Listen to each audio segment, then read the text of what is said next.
Gannon, I promise it's the last time I'm going to ask you. I'm just freaked out, okay? Are you sure you didn't do it on purpose? Yeah, I wanted to come.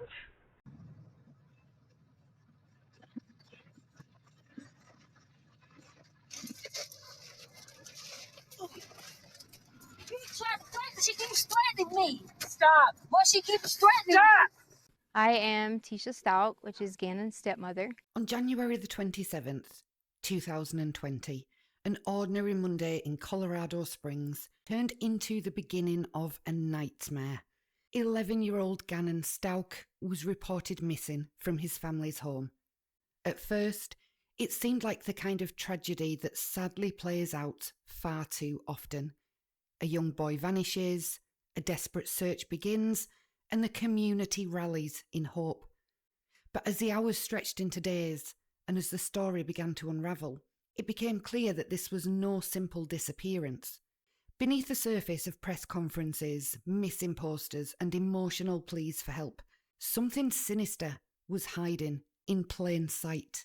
This wasn't the work of a stranger lurking in the shadows. The danger had been inside Gannon's home all along. What followed was a chain of lies, manipulation, and cold calculation. A story that would expose the darkest depths of betrayal. Because behind closed doors, the person meant to protect Gannon wasn't his saviour, but his executioner. And the details of what happened to him remain some of the most disturbing in recent memory. I'm Fiona, and this is Case Continued.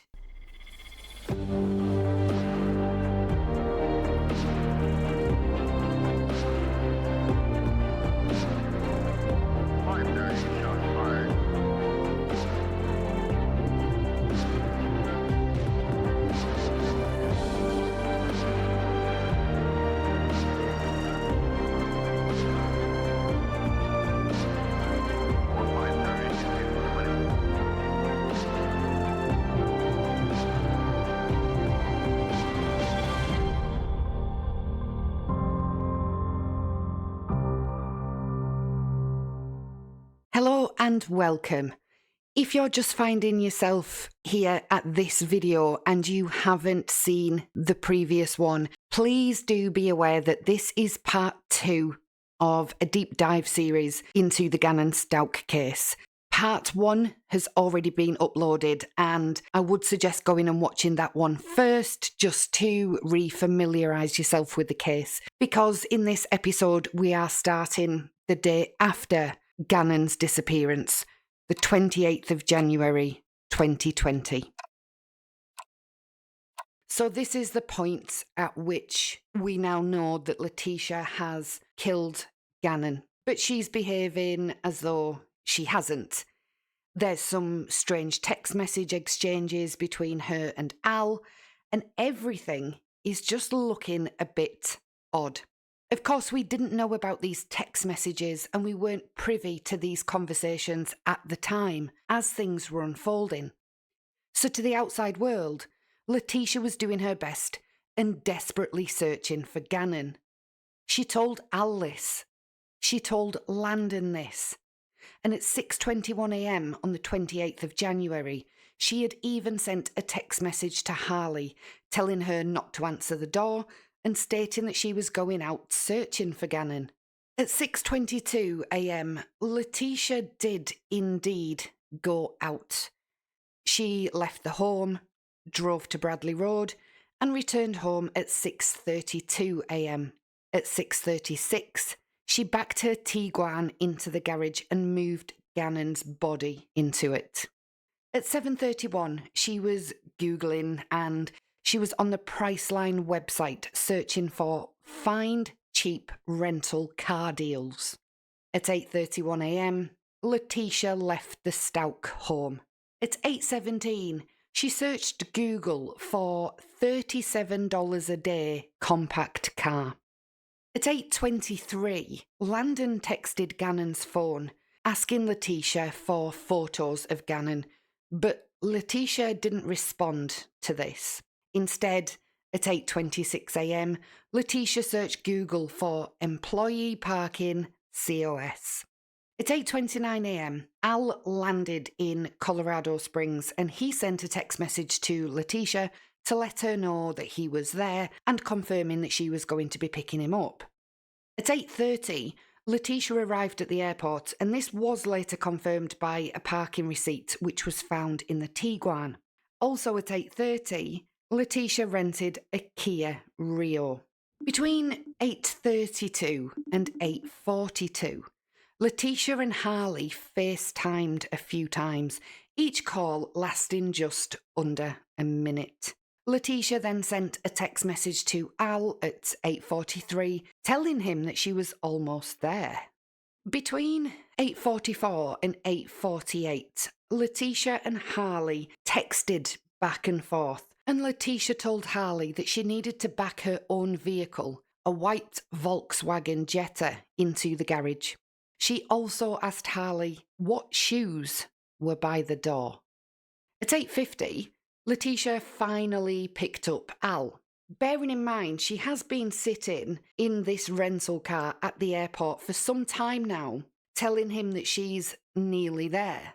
It's a very, very strange situation.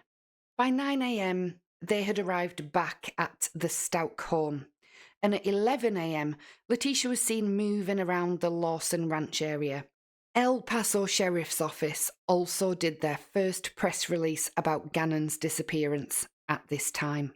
From 11:09 to 11:20 a.m, Letecia and Al exchanged more text messages. Al's exact whereabouts were unknown at this time, but it does sound from the messages like Al is talking to police officers. Letecia texted Al, "You inside?" Al replied, "Yes." Letecia asked, "Any luck? What are they doing, babe?" Al responded, "Talking." Letecia asked, "What are they saying?" Al said, "They misread the footage. He doesn't think he was here." Letecia responded, "What? Are you kidding me? OMG. At 11:43, Letecia sent a text message to Harley and claimed that Al wanted Lena to clean her room. At 12 p.m, Letecia's phone left the Stauch home and moved northwest out of Lawson Ranch. At 12:30, El Paso Sheriff's Office conducted a second round of neighbourhood canvassing. At 12:49 p.m, a 210 area code sent a text to Letecia and told her that a family with a tracking canine wanted to contact her. "This sounds great. Your stepson is missing, and somebody has a scent dog, a tracking dog, and they're willing to come and help." So Letecia obviously is going to jump at this opportunity and grab it with both hands, right? Wrong. Letecia asked for the phone number and said she would tell Al, but she never did. At 12:57 p.m, she searched Google for "Can Nintendo find my Switch?" Letecia had obviously returned home at some stage because at 1:03 in the afternoon, her phone left the Stauch property again. At 1:28 p.m, Al, Letecia, and El Paso Sheriff's Office met at Starbucks for what became an hour-long interview. Together, they explained the events leading up to Gannon's disappearance, that he'd stayed home sick with stomach issues, that he was upset about the so-called candle incident, and strangely, that he'd been asking about bath salts. They painted Gannon as a homebody, a bright, straight-A student. Al also noted that Gannon's Nintendo Switch was missing, a detail that might suggest the boy had taken it with him, but also something investigators would keep in mind. Al even handed over Gannon's phone to detectives. At 12:14 p.m, Letecia sent a really weird text message to her neighbour Nicole Mobley, who was posing as someone else since Letecia had blocked her when Gannon first went missing. This message was really bizarre and quite unsettling. She claimed, "When we came back inside from the smoke, there was blood on both of us. I didn't know what to do. I was scared I would get grief about it, and I don't know if he should go to the doctor. I kept trying to add the candle thing, but Albert kept saying it was small and minor. I was scared. The basement was smoky, and when I threw the cover over everything, we both had blood. Then she added, almost defensively, "You don't understand how it is to be a stepmom." Now, this is a really chilling glimpse into her state of mind at this point. Instead of panic for Gannon's well-being, her words drip with this self-preservation, fear of being found out, excuses wrapped in the image of a misunderstood stepmother. I mean, the manipulation is so thick, you can practically feel it. Then something shifted. By around 3:45 p.m, Letecia's exact whereabouts were unclear. She pretty much fell off the radar for the rest of the day. A massive red flag, considering that the search for Gannon really should have been her highest priority. At roughly 4 p.m, investigators made a routine request. They asked for Gannon's toothbrush for DNA purposes. And this is standard in missing child cases. It's a way to have a sample ready for comparison if needed. But to Letecia, it wasn't routine. It was suspicious. She sent a string of anxious text messages to Al and her daughter Harley. "They are asking for our son's toothbrush, but said nothing is wrong," followed up by, "Something isn't right. I think they are hiding something." Al, of course, asked the obvious. Who? The police? And Letecia's reply was as paranoid as it was telling. Yes, they asked for toothbrushes. Al's response was, what do you think they're hiding? It seemed almost casual, but for viewers, it is hard to miss the irony. The police weren't the ones hiding anything. This moment shows us a really critical piece of Letecia's psychology. She projects suspicion outwards, accusing the very people trying to find Gannon of concealment. It's a deflection, a classic manipulation tactic. If she could redirect blame and stir confusion, then maybe, just maybe, she thought she could keep her own secrets buried. Because Letecia's movements that day tell the real story. She wasn't driving around searching for a missing child. She didn't need to, because she already knew where Gannon was. Her endless trips weren't about rescue. They were about cover-up and playing what can only be described as musical cars, switching vehicles, shifting timelines, creating confusion. The problem? Investigators would later piece enough of it together to see the pattern. And while every move wasn't immediately clear, one thing was, none of it pointed to an innocent stepmother frantically looking for a lost boy. Meanwhile, Al was out searching for his son. He headed to French elementary school, the spot Letecia had claimed she parked her Tiguan the day Gannon disappeared. When he arrived, the Tiguan wasn't there, and that is the moment that Al's suspicion hardened and he realised his wife may know more than she'd been admitting. At 4:40 p.m, Al once again sat down with investigators for another interview, taking Gannon's toothbrush and a comb. But notably, Letecia was absent. At 4:41 p.m, Letecia was taking a trip through the airport's parking lot in the rented Kia. But instead of retrieving her Volkswagen Tiguan, as expected, she simply drove back out, heading northwest on Powers. Detectives pieced this together through parking tickets, and to them, it appeared that Letecia wasn't running errands.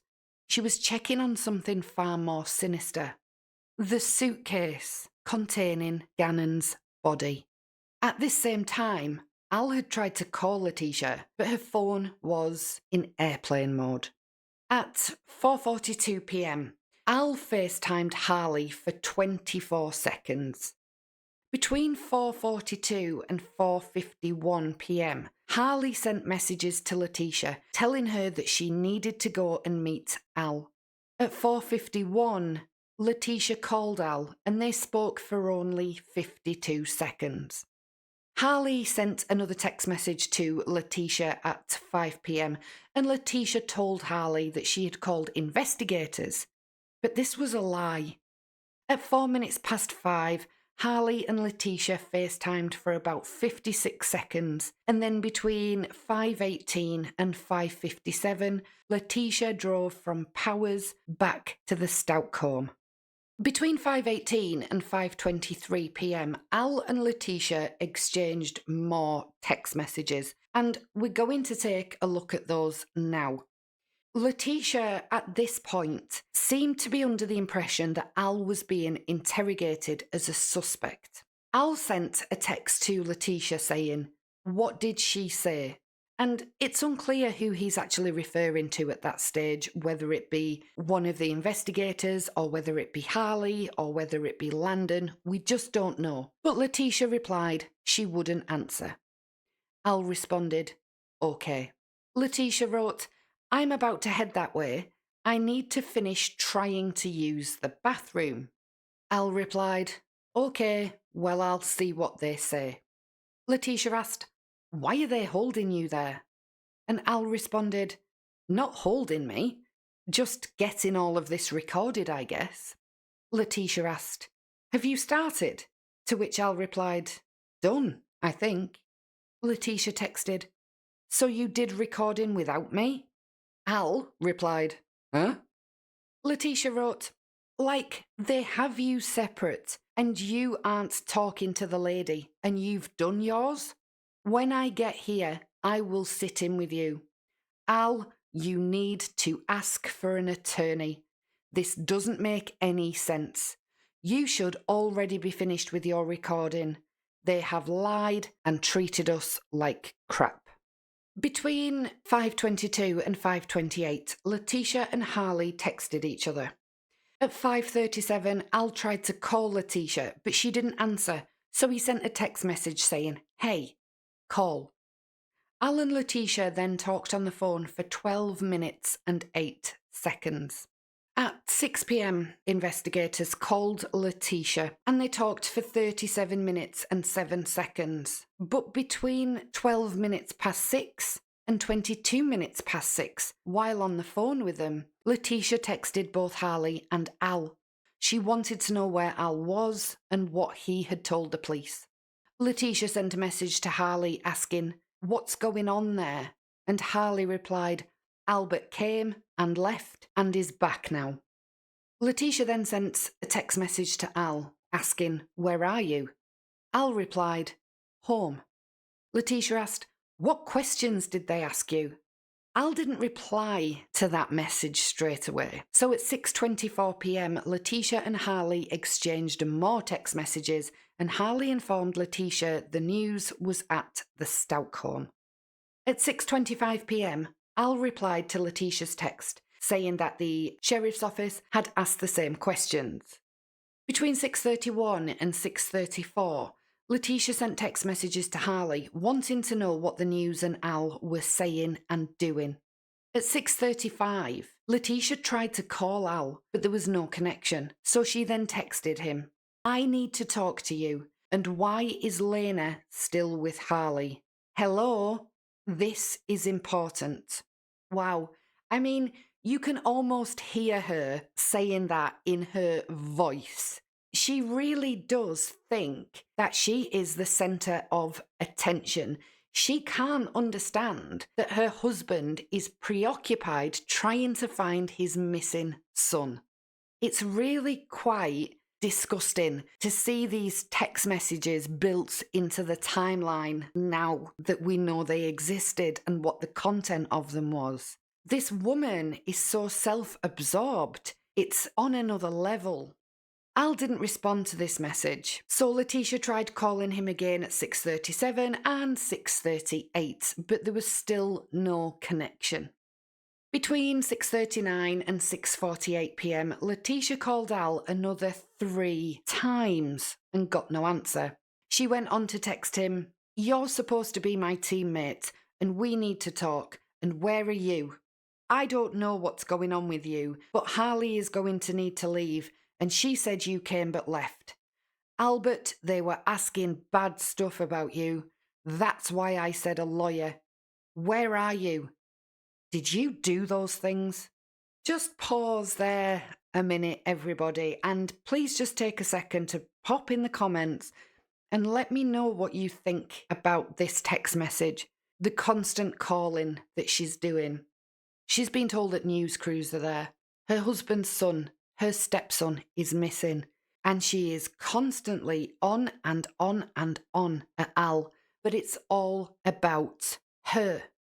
What do you think about that particular text message? Asking him if he did those things and saying that the police were asking bad stuff about Al. At 6:56 p.m, Letecia and Harley spoke on the phone for 3 minutes and 38 seconds. At 7 p.m, Letecia began playing a game of what we can only describe as the musical Cars. She switched from the Kia Rio to the Tiguan. She then called Al, but there was no connection again. So at 2 minutes past 7, she sent him another text message. "Why are you ignoring me and going to get Landon? I've been home to meet you, like you said. I've called and called. I called the lady and told her you are now missing off the face of the earth and was supposed to be going to get Landon, and then Harley said you left, and I went there and you weren't there." 1 minute later, at 3 minutes past 7 p.m, Letecia left the airport in the Tiguan. The car had been left in the short-term parking bay up until Letecia retrieved it.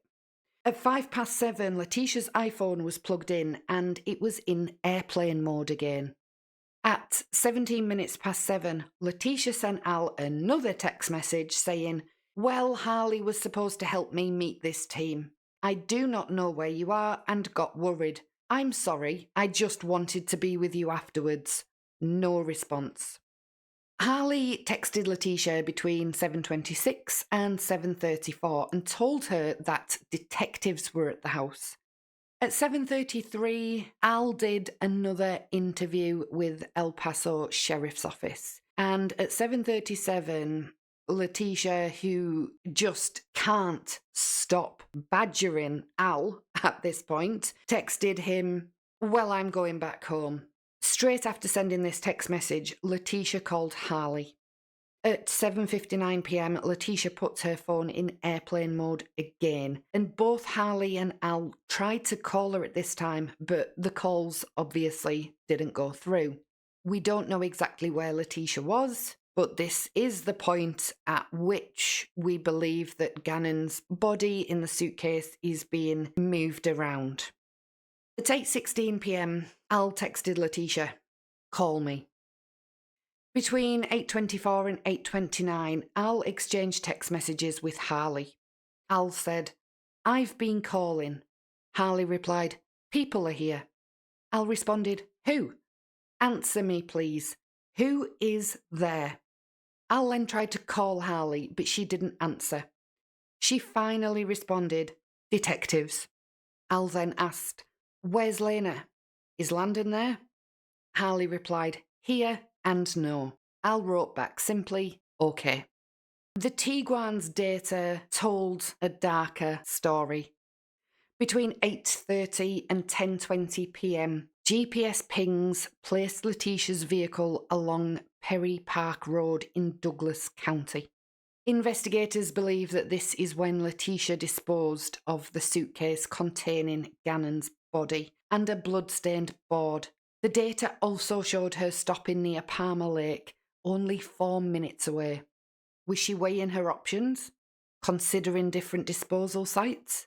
The prosecution would later put it really quite bluntly in court. She couldn't keep Gannon's body in the car any longer. Importantly, Harley's phone data proves that she was not with her mother at this time. At 9:55 p.m, Letecia called Harley, instructing her to leave the house, meet her at her work, Massage Envy, and crucially, not tell investigators where she was going. Letecia, on the other hand, shows us once again where her priorities lie. Not on Gannon, not on her daughter, but on covering her own tracks. Harley wasn't just dragged into deception. She was actually trapped in this web of coercive control, raised by a mother who, by her own account, would strike her if she disobeyed. Harley had little choice but to comply. She too was a victim, manipulated, threatened, and made complicit. At 10:02, Letecia searched colorado.gov for CBI Amber Alerts and checked all the current alerts listed. At 10:03, Harley and Letecia exchanged text messages about the detectives talking to Harley, and Letecia was really upset about this because Harley was a minor. Letecia told Harley that she really wasn't happy with this situation because the detectives were male and Harley shouldn't have been alone with them. So she actually told Harley to call the police and complain about this. At 10:16, Letecia sent a text message to Al, and at this point, she's starting to unravel slightly and get even more unusual than normal because she's now assuming that Al has turned on her because he was, trying to find his son and not responding to her every 3 seconds. Letecia wrote, "Why? Tell them one of their own met me and told me what was going on and how you turned on me. I can't believe you. I'm not stupid. They said for you to say that. It will come out. I'm being set up. I knew you were lying this whole time this afternoon. It has already been leaked to me. Makes me thankful that there are crooked people in the blues who are working just as hard, pushing back secretively." Al, rightly so, didn't respond. Now, this message is quite insane, suggesting that, crooked cops are going to Letecia and giving her all of this inside information, and she knows that Al has turned against her. The police are keeping her in the loop about it all. It's just extremely, extremely out there. And I can't even begin to comprehend what must be going through Al's head at this point in time. His little boy is missing, and he's dealing with all this from Letecia. It really sounds like somebody having some kind of mental health crisis, being overly paranoid. I mean, we need to take out of this the fact that we now know that Letecia killed Gannon. But at this point in time, although Al certainly seems to have suspicions that Letecia knew more than she was letting on, he didn't know that she'd killed his son. And we didn't know, the general public. We didn't know that she'd killed Gannon. So now we see these messages, we know what she did. But if you try and just move that to the side and park it for 1 second and just look at the text message as Al is seeing it, this is quite crazy. What do you all take from this particular text message? At 10:17 p.m, Letecia and Harley texted back and forth, and Letecia was still going on about not being happy that Harley was by herself and had been spoken to by male detectives, and creating a fuss about how a complaint needed to be made. At 10:23, Letecia FaceTimed Harley and told her that they would spend the night at a hotel near Harley's workplace. And then moments later, she sent investigators a really unhinged message. It said, "What do you want from me? Because I have nothing. One of your very own leaked to me what you guys were doing. I did nothing or am being set up.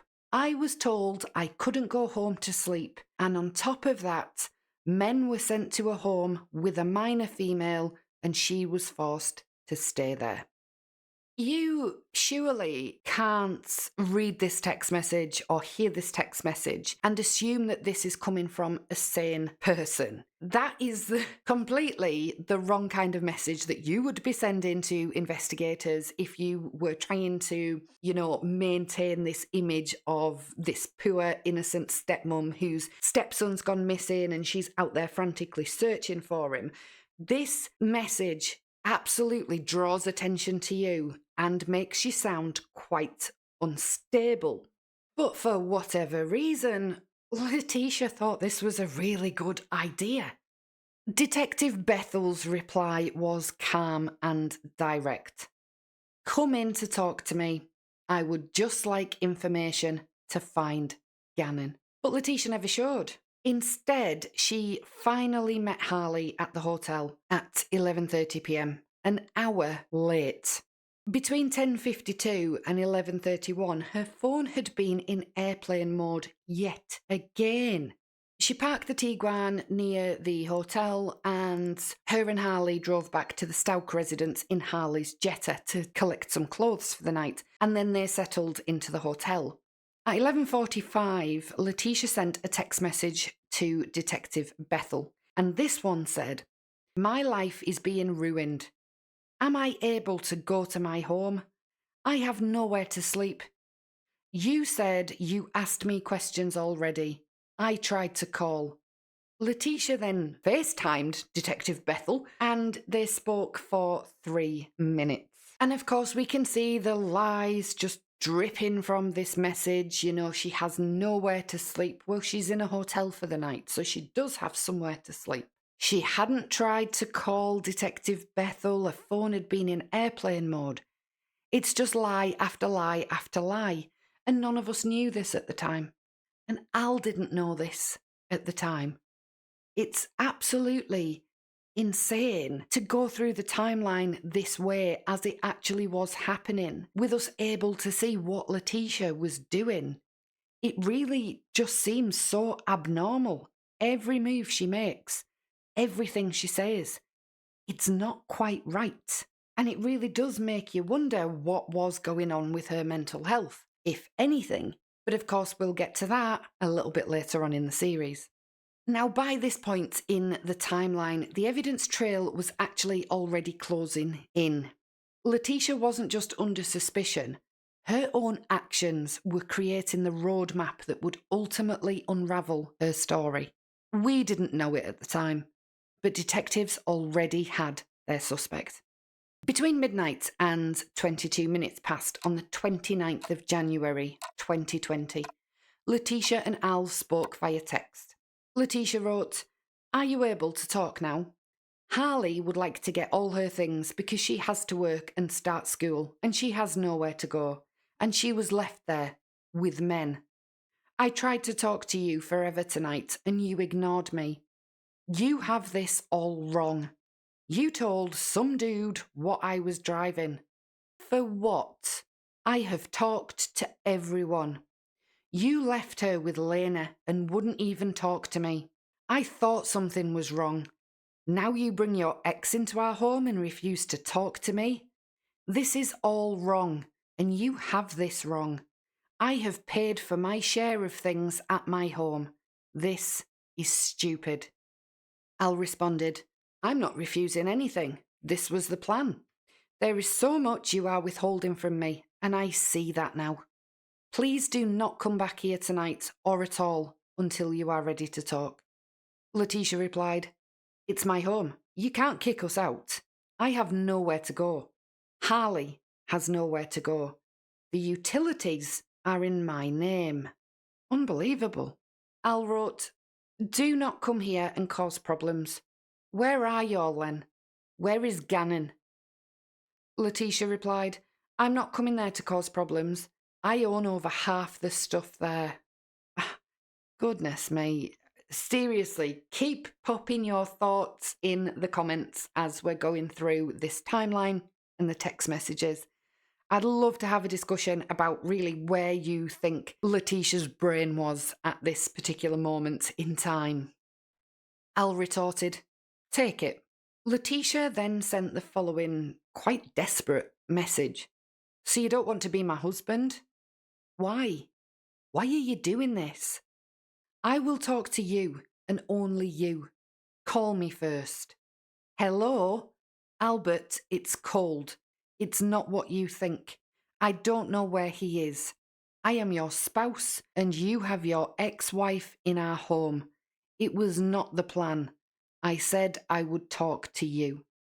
Al replied, my missing child's mother is here. Come talk then. Letecia then complained, I have every right to be home. And Al wrote back, but it better start with the truth or I'm calling the detectives. And we really see the shift in his text messages at this point because he's gone to the school, he's realised that Leticia's car isn't where she said it was. He's wondering now why the rental, why have we had this Kia Rio, where is the Tiguan, where is Gannon, why is Letecia behaving like this? Nothing she says is making sense. And he is totally suspicious of his wife. Letecia, increasingly desperate and really spiralling by this point, responded, what are you talking about? Truth about what? You can't call detectives on me for speaking or not. I did nothing wrong. Call me. Al replied, I'm home. That's all I'm worried about right now. And my boy. My mom is on the way. Letecia texted, I have sympathy, but you are turning on me, and the other guy told me what they said to you.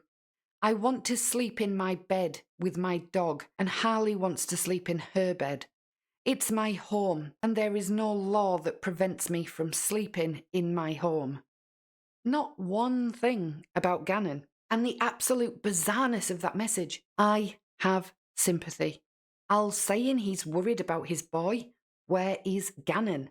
As a stepmother, who should have some kind of feelings towards this boy, bearing in mind that she has been caring for him or should have been caring for him, you wouldn't start your response with, I have sympathy, like it's something not related to you.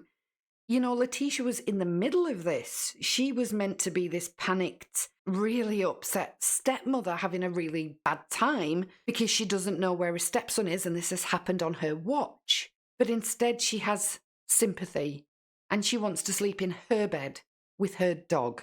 It's incredible the level of selfishness that comes through these messages. Al flatly replied, yep. Letecia then wrote, where is everyone going to be? We are outside with our dogs with nothing. This is ridiculous. At 12:50 a.m, after getting no response from Al, Letecia sent another message. Simply, hello? Al replied, where? Letecia texted, where is everyone going to be? I want to sleep in our bed. Al stated, I don't care. Letecia wrote, our dogs need to go out. You said to talk to you and I asked where everyone is going to be. I need to sleep. Al replied, Landon is with Lena, Brandon is on the couch, Harley has her suite, and you get the bed. Letecia asked, and your mom? Al responded, her and Becky are in G's room, Gannon's room. I need the truth. Letecia asked, what time are they getting there? Is anyone going to say anything to me? Al replied, nope, I need the truth. At 12:56 a.m, Leticia's phone connected to the Wi-Fi at KFC south of Massage Envy. So while she's telling Al that, she's outside the home, she's absolutely not. She's nowhere near. Letecia asked Al, so what exactly are you doing if I come in and go to bed and don't bother you? Al replied, I'll be on the couch. Letecia wrote, okay, and everything is all good and no one is bothering anyone? Al responded, you need to tell me the truth. Letecia bizarrely stated, see how you don't accept the truth so I can sleep. This woman, everyone, this woman. Al replied, sleep all you want. I need the truth. Letecia asked, where's everyone going to be while we are walking in? Al said, in bed. Stop dodging. I need the truth. Letecia wrote, I'm asking you, is everyone in bed so we can come? Al replied, yes, except Mom isn't here yet. Truth? Letecia asked, what time is Landon getting there? Al responded, 20. Letecia wrote, okay, so how long before they will be in bed too? Al simply stated, whatever. Between 1:04 and 1:12 a.m, Letecia sent more messages to Al, but he didn't respond. She wrote, we will be there. Please don't let anyone bother our dogs. Will you let me know when she is there? We can wait close by. Albert, I have to work. I'm not getting paid out. Strangely enough, at 1:15 a.m, Letecia sent a text to a friend that said that she should have left the week before. She wrote, I came back home because they said they were doing that to see, but it's still sketchy I can be here. I have to leave soon. I should have left last week when I said it. Oh, well, imagine that. Imagine the week before, Letecia has told her friend that she, for whatever reason, wants out of this relationship, out of this house, and she is going to pack up and leave, and she should have just done it. Yes, she should have just done it, because if she had, this little boy would still be alive today. At 1:17 a.m, Letecia sent yet another message to Al, and again, he didn't respond. She wrote, I am trying to talk to you.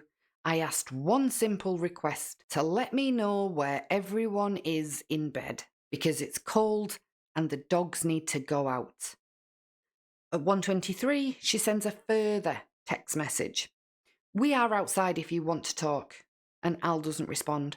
So Letecia then calls him twice, but Al doesn't answer.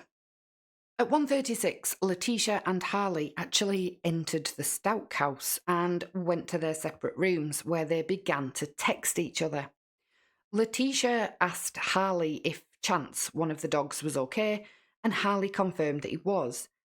Letecia responded, they tore up my clothes and went crazy in here and threw my stuff everywhere.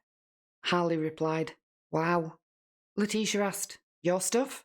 And Harley stated, it's fine. Letecia then asked, what did the downstairs look like? And Harley replied, IDK, I don't know, it's dark. At 1:42 a.m, Letecia sent a text to Al. You felt the need to destroy my closet. At 1:46, Harley texts Letecia and actually asked her mum if she should lock her bedroom door, and Letecia told her yes. So Harley's in her room feeling worried, concerned that people might be angry with her, might be angry with her mother, and she's seeming to feel quite scared in her own bedroom and asking her mum whether she needs to lock the door. And instead of her mother reassuring her, Letecia's like, yeah, lock the door, lock it now. It's just ridiculous. At 1:50, Letecia forwarded a voicemail to Al that wasn't really relevant to the conversation in any way, shape or form, but she then followed it up with a text message saying, so this was on purpose that I have had a few voicemails with her talking crap about you working all the time and the kids not getting love. We assume that she's talking about Landon, that Landon's potentially said something over a voicemail at some point, and Letecia, in a bid to stir the pot, is now forwarding it over to Al. At 1:54 a.m, Harley sent a text to Letecia telling her that she and Sadie, the other dog, could sleep in Harley's room. But Letecia responded by telling Harley that she didn't want to walk through the house. At 8:02 in the morning, Letecia texted Detective Bethel. Can we talk soon? I appreciate all your hard work. I have information. Gannon was upset about the candle. I didn't know he had cut himself with it because he had on a blue undershirt and long sleeves and he had a small burn area. I did too. When we came back inside from the smoke, there was blood on both of us. I didn't know what to do. I was scared I would get cussed out about it and didn't know if he should go to the doctor. I kept trying to add the candle thing, but Albert kept saying it was small and minor. I was scared the basement was smoky, and when I threw the covers on everything, we both had blood. You don't understand how hard it is to be a stepmom. I get judged for everything, and he was scared of being grounded. So then the next day, this is where I need to talk to you. Now that message, part of that message sounds eerily familiar. It seemed to be a direct copy and paste of one that she had sent earlier to Nicole Mobley, where she was saying about adding the candle thing and Albert saying it was small and minor, they both had blood on them, and, nobody else understands how hard it is to be a stepmom. At 2:20 a.m, Detective Bethel responded to this message with, "Okay, can you come in to talk?" And then this is where it starts really going south for Letecia. At 2:43 a.m, she Googled, "I want immunity," because it was gang-related. She read an article on GregHillAssociates.com, which was about being careful of being granted immunity and not testifying. Letecia continued to text Detective Bethel until 2:54 a.m, and she agreed to go to the El Paso Sheriff's Office in person, stating, "Yes, I'm sorry. I wasn't ever hiding anything from you. You don't understand the pressure I get put under about not doing enough. Could you just trust me and let me meet you in the morning? I am so tired, I still haven't slept yet." This is honestly such a bizarre message that just screams involvement. Now, I, in my job, have seen a lot of criminals talking to the police and the court, and I have never, ever, ever in my career heard one ask a detective to trust them. I've heard them say, "I swear to God," or "I promise you it didn't happen like that," or "Why the hell don't you believe me?" But I've never heard anyone ask a law enforcement to trust them. Bethel replied, "We can talk in the morning. Is there anything I should know since we're still looking tonight?" Letecia, adding yet more nails to the coffin, stated, "I did not hurt Gannon. I did not put him in harm's way." Bethel, clearly quite confused, asked, "Is he hurt?" And Letecia replied, "I don't think he is, because I'm keeping faith, but I really need your help to make sure everyone knows I would never hurt him and did not in any way." Bethel obviously has the measure of Letecia at this point and responds with, "What time can you come in today after you sleep?" Letecia replied, "I don't want you to be upset with me for all your hard work and everyone else's, and I ask that you please protect our house and us from anyone that may be dangerous from me giving extra info as soon as I wake." Bethel responded, "What information do you have? I can't protect anyone from anything if I don't know what it is. Come in at 10 a.m. at the OTS, Office of the Sheriff." Letecia replied, "Okay, I will be there. Can you please not get me for not giving all the details that I know to you at first? I know people do it a lot and it gets frustrating for you, but I am a victim as well and didn't want to be forced to take a test in some doctor's office." Bethel stated, "We can talk more about that when you come in." Letecia then asked, "Do you have to release personal information to the media and online, like as in with me?" Bethel responded, "I don't release information." Letecia replied, "Okay, thank you. My husband would never look at me the same, knowing what happened to me, and I know he would act in a violent manner. Thank you. See you tomorrow. I mean, today." Bethel wrote, "Okay, see you soon. We will talk later today. Please get some sleep."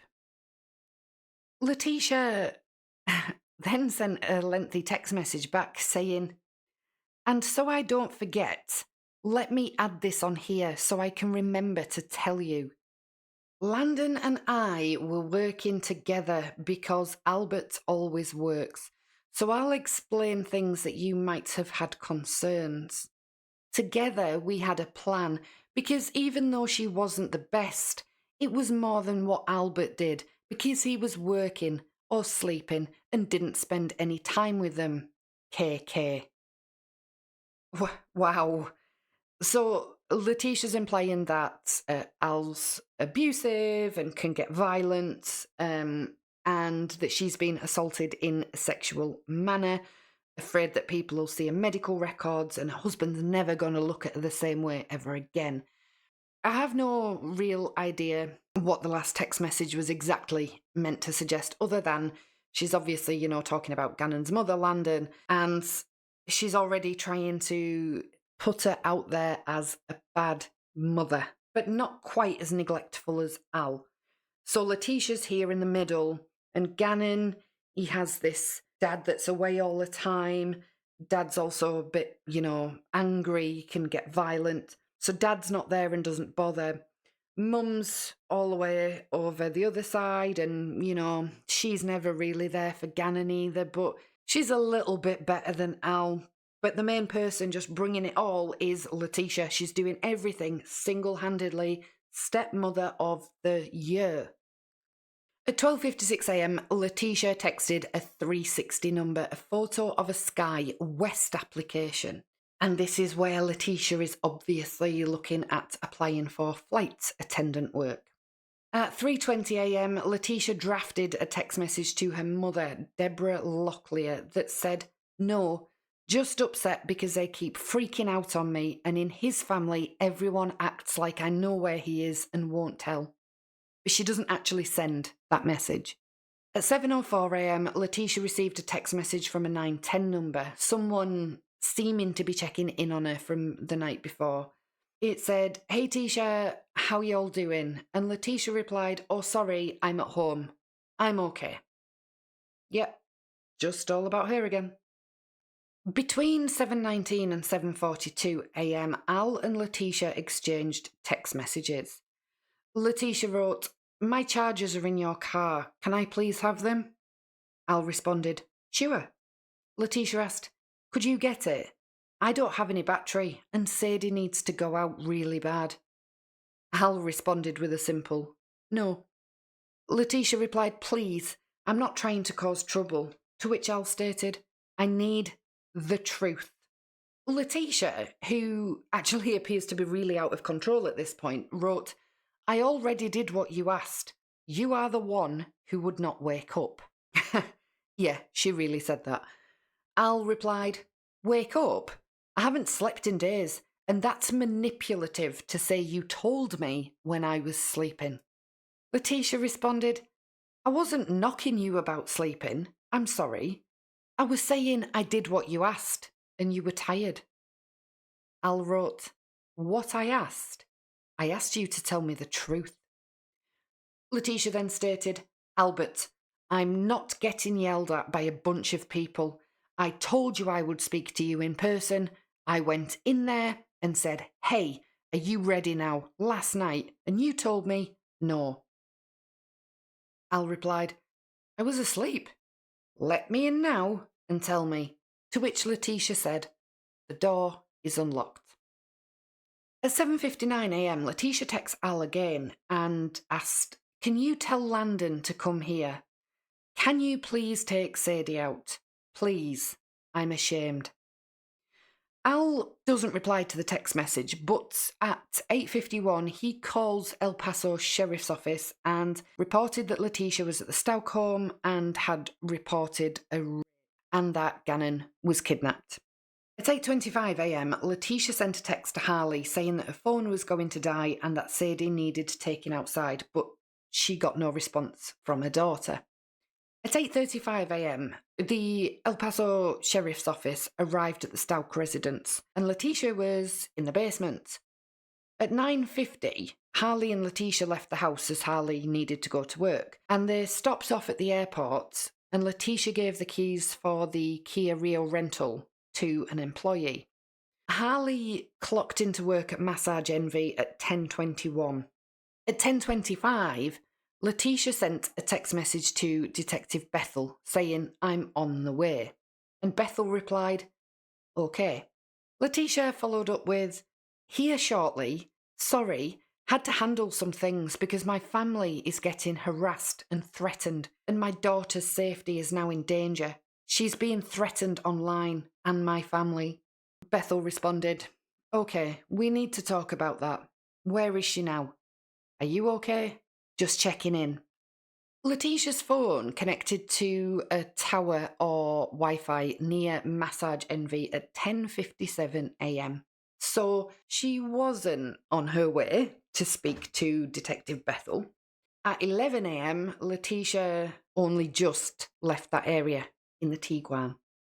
At 2 minutes past 11, Letecia sent another text to Detective Bethel, which said, "Resend the address, please," followed by, "I found it." Bethel responded, "Okay, how long until you are here?" Bearing in mind that, we'd agreed to go in and speak to Detective Bethel at 10 o'clock. It's now 11 a.m. and we're just leaving Massage Envy. Letecia replied 10.8 miles, and Bethel wrote, "Great." At 11:03 a.m, Letecia called her sister, Amy Lowry, for 19 minutes and 36 seconds. Detective Bethel texts Letecia at 11:26, asking where she is and what she'd like to drink. We're over an hour and a half late now, and she's just sitting around on the phone to her sister. At 11:36, Letecia replied, "Died, diet, parking. Thank you." Bethel responded, "Okay, where are you parked? Do we need to make sure a meter gets fed, or do I need to validate?" This was actually a sneaky way of finding out where Letecia really was at that point. And Letecia wrote, "I'm not sure. That's what I'm trying to figure out. Where to go." Bethel replied, "You can park in the garage behind the building and I will validate for you." At 11:57, Letecia asked Detective Bethel for the name of the building and arrived at the parking garage. At 12 p.m, 2 hours after her prearranged arrival time, Letecia was interviewed by Detective Bethel. Her Tiguan was seized from the parking garage, and throughout the interview, Letecia guzzles coke, sobs on cue, scoffs Hot Pockets, then gets annoyed and basically causes a scene. What about like a colder drink or something? I don't know. Hot meal, food. Okay, so you need a colder bottle of water, or a Gatorade. Are you taking my drink too? What in the world? At 12:18 p.m, Harley sent a text message to Letecia stating that Dakota, Letecia's half-brother, wanted her to call him, and Letecia responded with, "Okay, love you." Now, it's in this interview that Letecia concocts the story about her being raped by an intruder and Gannon being kidnapped. And we're just going to watch a little bit of that now. He goes in through the garage. I go in. I'm getting ready to put up the things, stuff like that. And this is where it got. I made a mistake. This is it. Okay. So, as we got inside, I heard something, but I didn't think anything about it because I thought, maybe Gannon was like doing something. Maybe we were like doing whatever. Mm-hmm. And the guy was in there. And I gave him the code. The guy from the... Yeah, it's all my fault. Because I gave him our code to fix the carpet. Okay. And I shouldn't have. Okay. And he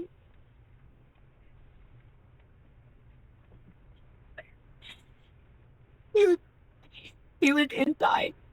I noticed when I had walked in and I saw our we have like a little bookshelf thingy. I keep my shades in there too, but we also have like our guns and stuff. I saw it was open, but in my mind I thought maybe I left my shades or whatever. Do you have sunglasses? Okay. So I didn't think anything of it when I heard the noise, and I just started walking downstairs, but I didn't walk downstairs with like a gun or anything like that. So I started walking downstairs, and when I walked downstairs, I hear something again. Well, at that point in time, Gannon was on the sofa, and I saw him, and I heard something again, and I walked on around to where so Gannon's room is here, and then there's a storage closet here. Okay. And I heard something, and so I walked to the storage closet to open the storage closet, and when I do, it's him. And he was standing in there, and he had on gloves. In the storage closet? Yes. Okay. He had one of the guns. Okay. And I was terrified. Okay. So terrified. And then he just knocked me down and like towards Gannon's room. And he was like, hitting on me. It was like hard, like on the ground. And he was trying to like rape me. And I told her, and I said, I have to tell you about this. Okay. And like, I from there on was like in a blur. I was trying so hard because Gannon had a table in his room, and I went back and hit my head on it, just like with him. Gannon runs inside the room and like tries to like be helpful, do something, whatever. And from there, it was kind of like a blur. Everything else that was going on, because I was just like crying and I was freaking out. And I swear to God, I don't know what happened from there. I really don't know what had happened from there. I don't. I don't. And I'm just like, in the moment thinking, I had like these memories of like, wow, like the thing was open, he had the gun, and I didn't remember what happened from there. And so I kind of like blacked out just a little bit. And so all these things are going into my mind as I'm blacked out. I don't know if like, I know he was like, when Gannon was like trying to get on him, I know he was like moving Gannon and like, and it was just all like, so like a cycle to me. And so I'm like out of it for a little bit, just for a little bit. And then from when the time I woke up, I say woke up, but like I kind of blacked out a little bit, and I immediately like freaked out. I was like, I couldn't find Gannon. I was like, the guy was still in the house. Lena was on the way. I didn't know where Gannon was at because I was calling for Gannon. I thought he was hiding. Like, I legit thought he was hiding in, like, maybe the other closet that was on the other side, the other, whatever. I thought he was hiding. I was so scared. So I run up the stairs because I hear, I know it's like almost time for Lena, and I hear that the Ring app had, like, an alert for someone at the front door, but it could have been just like Amazon or something driving by because there was nobody at the front door.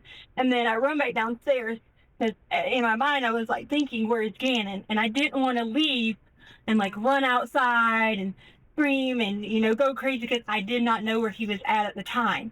And everybody says to me, like, because I told Albert and him about it, and they're like, why didn't you like run to go get help? And I didn't want to leave to go get help, and I was terrified because I know Albert would kill me because Gannon was still in there. So then when I get downstairs, he has the gun, and he has Gannon, and I'm sitting there like freaking out, like, okay, what do you want me to do? Blah blah blah. So Lena does make it to the door at this time, and then so I go upstairs because I know that he was like, don't say anything, because I didn't know if someone thought like it was a cop or, if someone heard something, or I didn't know anything. So my thought process was, if I say anything, Gannon's down here, I need to just be as cool as possible at like, because we order things on Amazon like all the time, books and things like that. So it was Lena. So the reason I sent Lena away was because I wanted her to be safe too. So I sent Lena on a mission to go get like the mail. Lena, it never gets the mail. No, nothing like that. I sent her on a mission to go get the mail.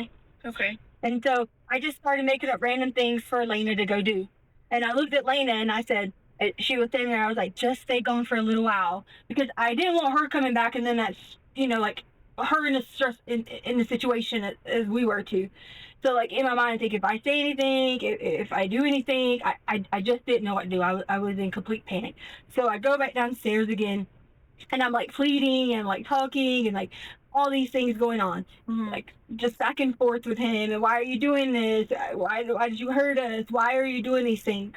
And then it just started being like a hustle and puzzle, like back and forth. And I don't even remember how it kept going for, like maybe I say 5 or 10 minutes, but I don't know if it was that long. And then he was like on top of me again. And then I kind of lied out again because he hit my head again. Really? And then, yes, and then I was on the table that was inside, like in between there's a red blue table in there. Okay. He forced me in there again, and he was trying to do it again. And I was just like losing my mind, like completely, like Albert's sister Mm-hmm. was raped. Mm-hmm. And so like, in my mind, I kept thinking, Albert's going to be like I'm nothing. And I shouldn't have been thinking about that. I shouldn't have been, but I was. And that was all I could keep thinking about, like, was like, Albert was going to be set up there, Gannon's over here, Lena's coming, all these emotions are running through there. Mm-hmm. And then he asked me to give him a suitcase, and I gave him a brown suitcase, and then he hit me on the head again, and I like right here. She just kept like hitting me right there like that. Okay. And so then he did that, and then I blacked out again. I was having a panic attack, and then I don't know what happened from there. I really don't. I don't know. I just know that I did lie. I did. When they came, I did say, get and left, whatever. But you know that. Okay. But he never did. He never left to go play. Or I just didn't know what to do, and I panicked in the moment. I didn't want Albert to be like hurt us. We kind of get a lot of fights. Okay. Yeah.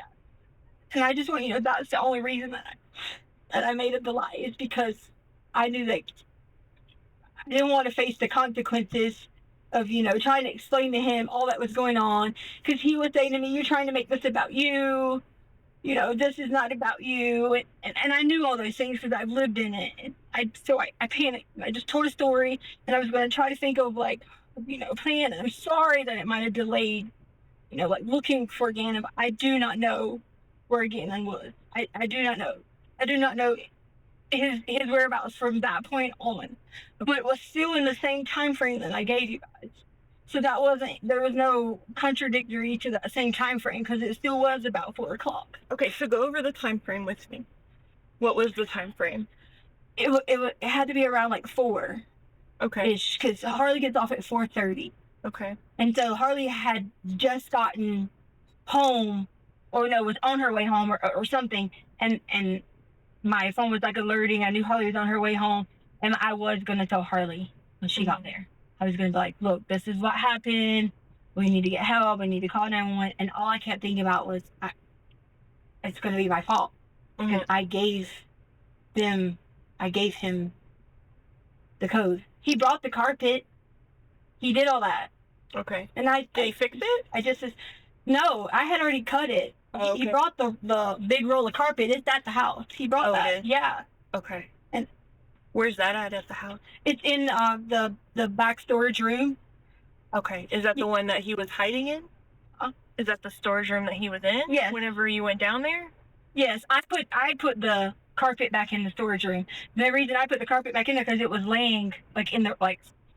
So the storage room was right here. It had fallen over at some point when all this was going on. So I picked it up and put it back, like on the thing. I rolled it up. Oh. It wasn't all the way rolled out, but it was like somewhat rolled out through the commotion, and I rolled it back up and put it Okay. on the inside.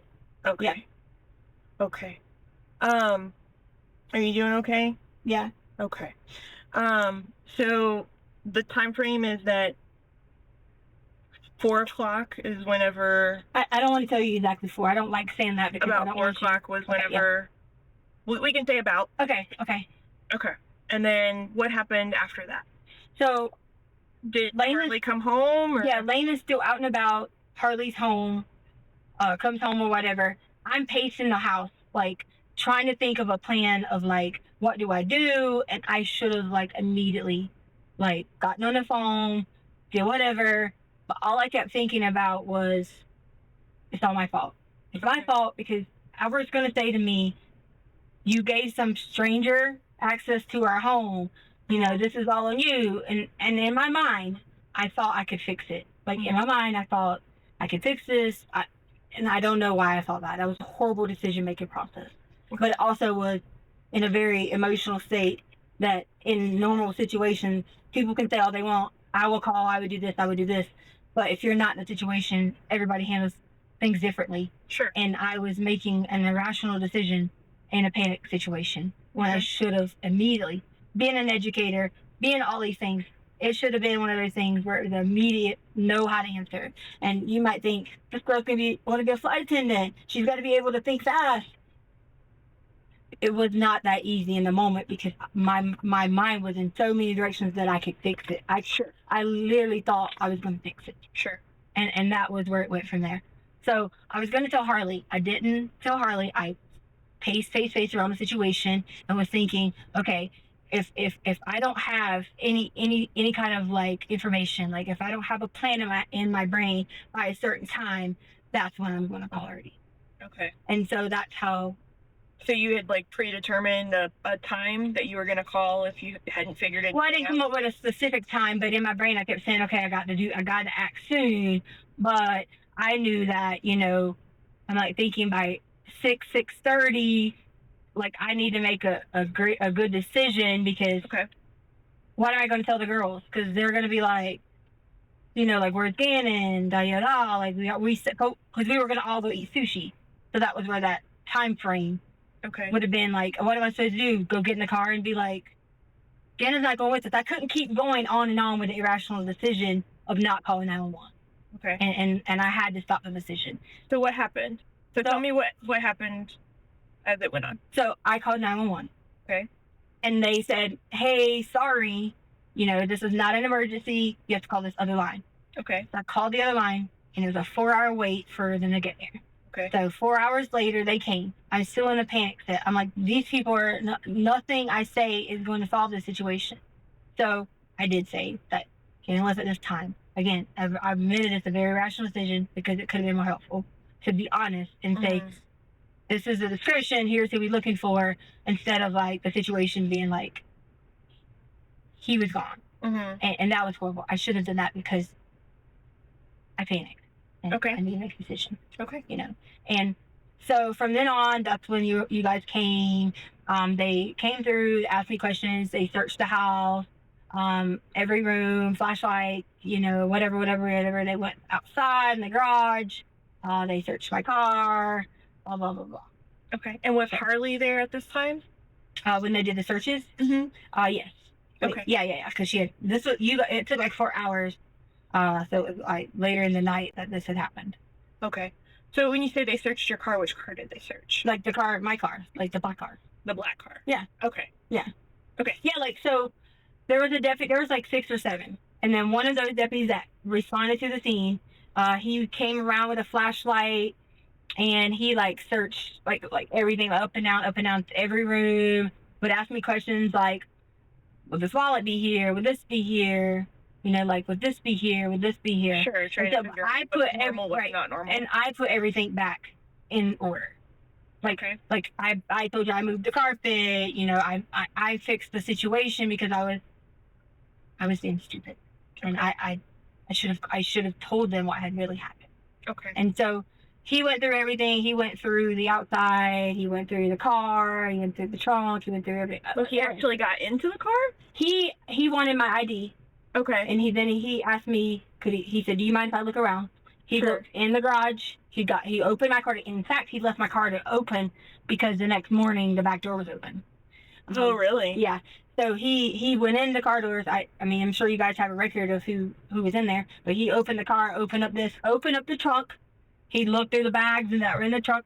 He looked through everything in the garage, up the bags, whatever over here, came back in. He did the same thing, and you know, like in different parts. So he's trying to be like really thorough. Yeah, like trying to be really, really thorough. He was going through every part of the house. Okay. And he asked me, is anything missing? And it was the truth. There was nothing missing because I did take the gun that he had. I did put the gun back. Okay. So. Okay. So, was there anything else that happened on Monday? Like, did you talk to Harley about it, or about Dana? About what I told you? Mm-hmm. No, I told them just the first situation. Like what you told our dispatcher. Right. That and that was that Gannon went to go play at a friend's house. Right. And do you remember the friend's house name? I never gave anyone a name or anything at all. And also too, like, I didn't want to leave out any key points or whatever. Sure. I had my headphones on because when I was like upstairs when it all started, I had my headphones on, so my headphones were still on through the whole scene. So that's why if you ask me like where like, did you hear any noises? Did you hear anyone leaving? Did you hear the alarm go back off? I had my headphones still on. They were still on my head. When you came inside the house? Yes. Okay. Yeah, like I had my headphones still on when I came inside the house. Like not coming in the house with them, but like in the house. When I went downstairs, I still had my headphones on. Okay. Yeah, like I did like this. Sorry. Okay, so help me understand. Yeah. So when you came into the house, you didn't have them on, but then you had them on when you went downstairs? Yeah, because I came in doing like a normal, I would get ready to listen to music, I was going to work out thing. Oh, okay. So I like, you know, you like move on back and forth. What kind do you have? Like I have Beats audio. Like the ones that go over or Yeah. like they come in? Yeah, the ones that like, okay. Like they kind of like smash your head in or whatever. Yeah. Yeah, so I always have to like, yeah, I always have to like, your head? I always have to like move them, you know, like back and forth and stuff like that. Okay. Yeah. And that's what I was doing, like moving them when I was like, do I hear something?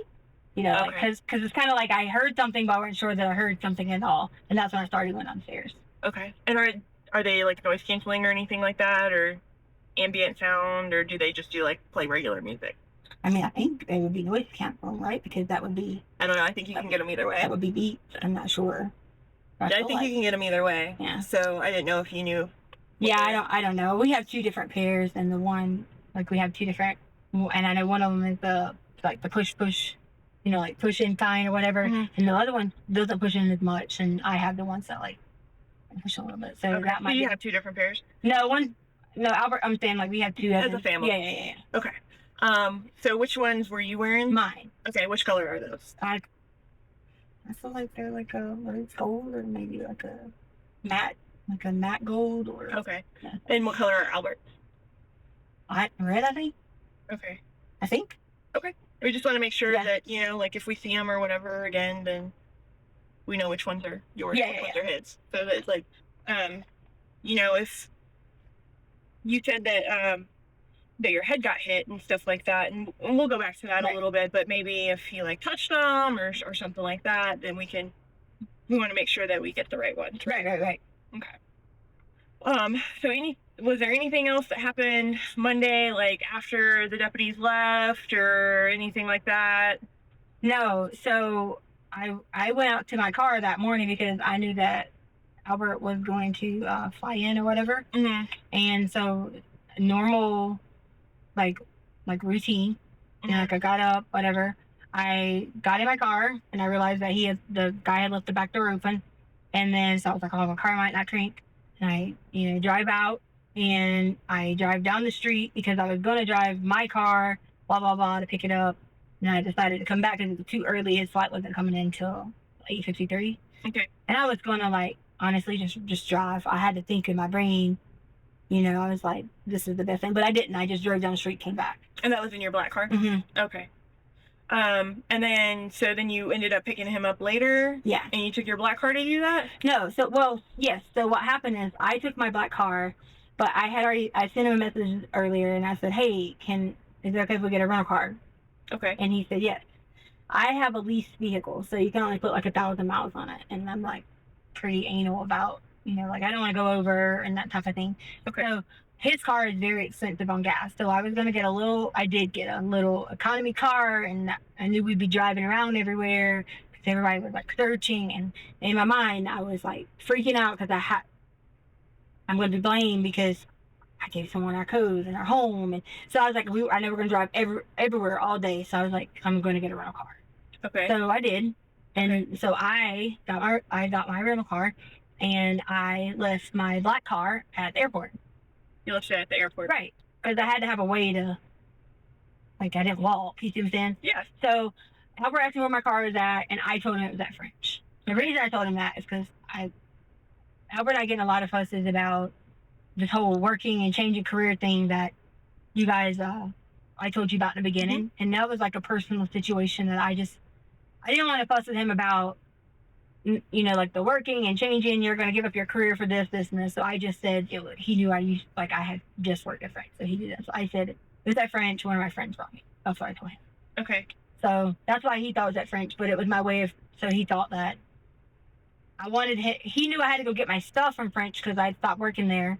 And that's kind of, I wanted it to go with the story because I wasn't ready yet to tell him I wasn't returning at all to education. At 4:20 p.m, while being interviewed, Letecia complained of chest pains and trouble breathing. Excuse me? I'm having really bad chest pain. It's like right here. Okay. My chest. That's where my Okay, head is. sit down. We'll call for help. It's bad chest pain. I Mhm. need to probably Okay. get out of the clothing. Just sit in the couch.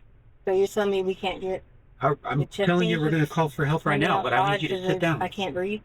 I'm just asking to be out so I can breathe. It's No. tight and closed and I'm claustrophobic. You just need to sit down on the couch. It's really hurting, sir. Sit down on the couch. Sir, I can't breathe. I'm just asking you to open the door. You need a medical response. Sir, I just want to breathe. I'm asking you to keep the door open. That's all.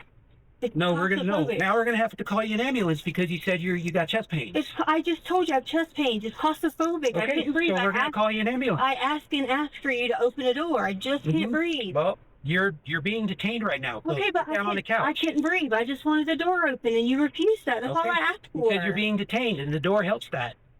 I'm not going anywhere. So sit down on the couch.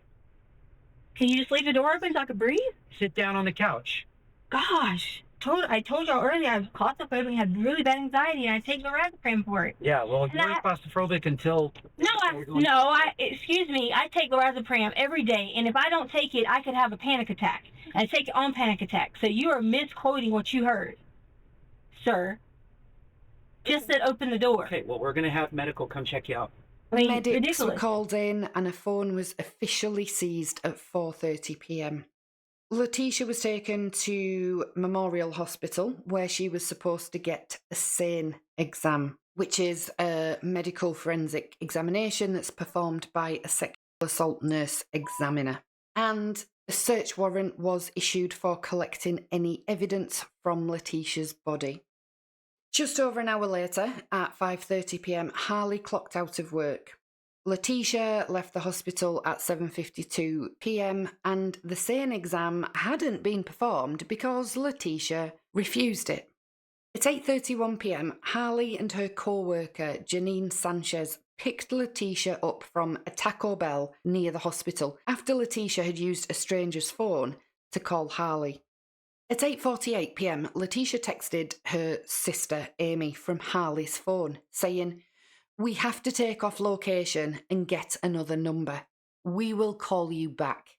At 9:16 p.m, Harley's phone sent a text message to Al that read, "Hi, I need to get my belongings tomorrow with my grandma so that I have a place to live with my family, please."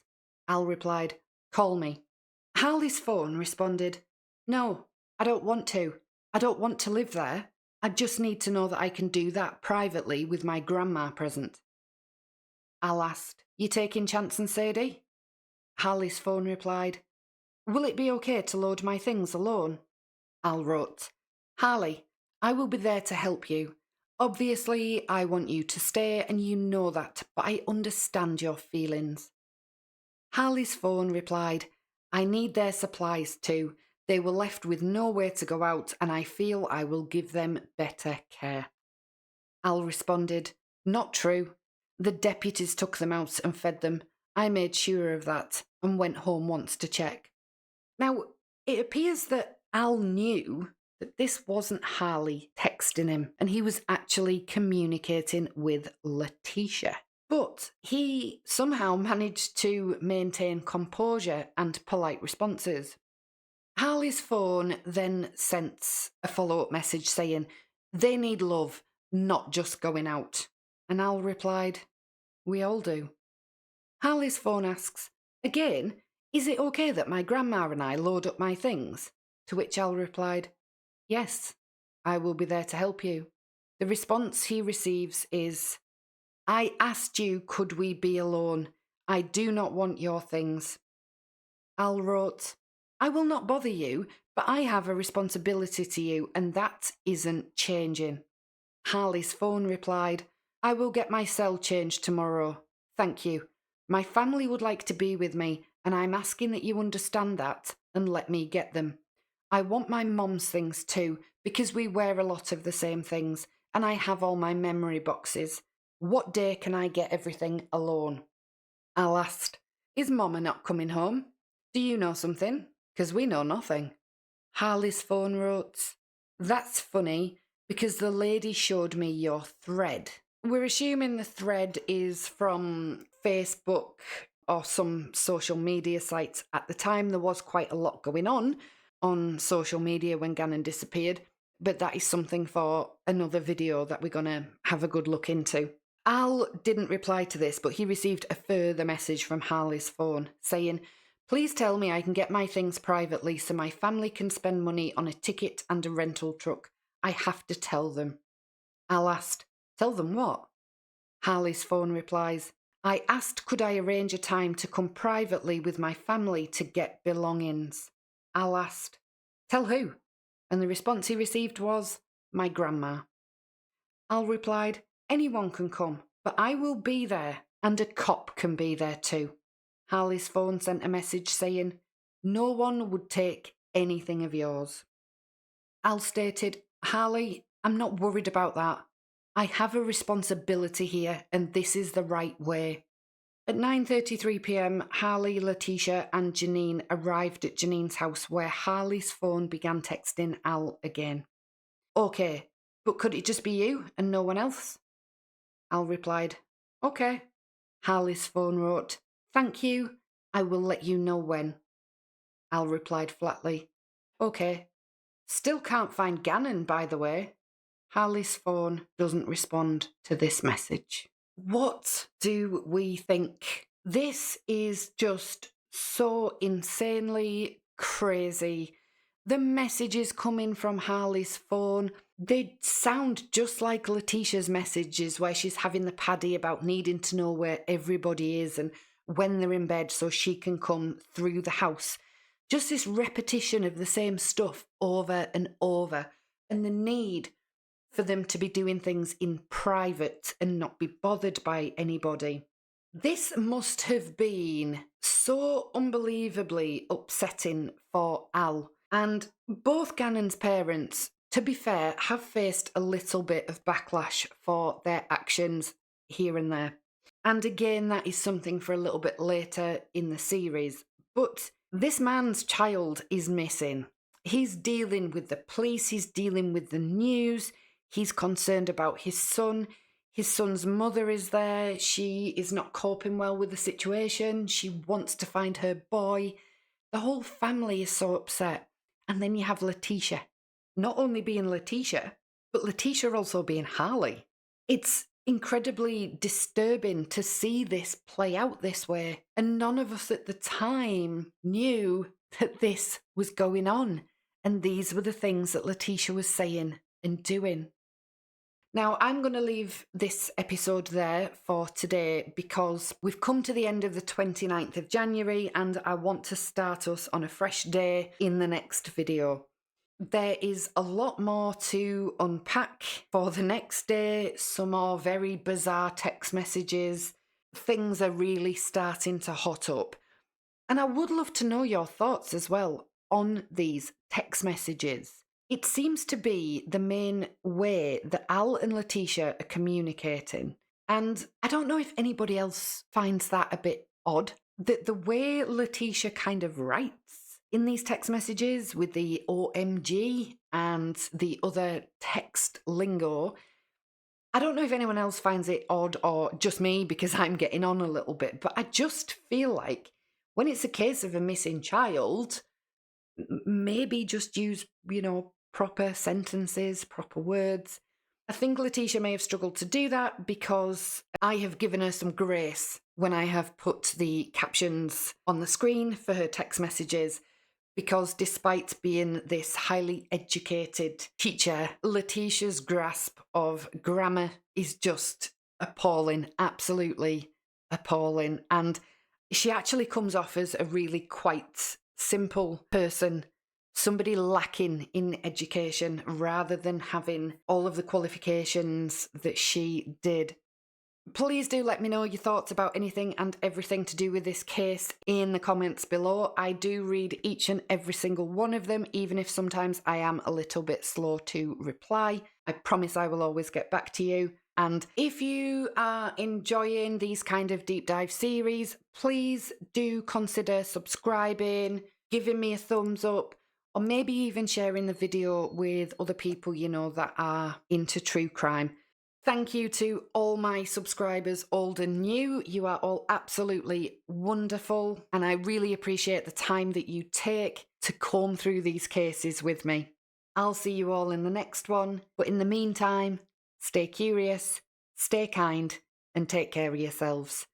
I've been Fiona, and this has been Case Continued.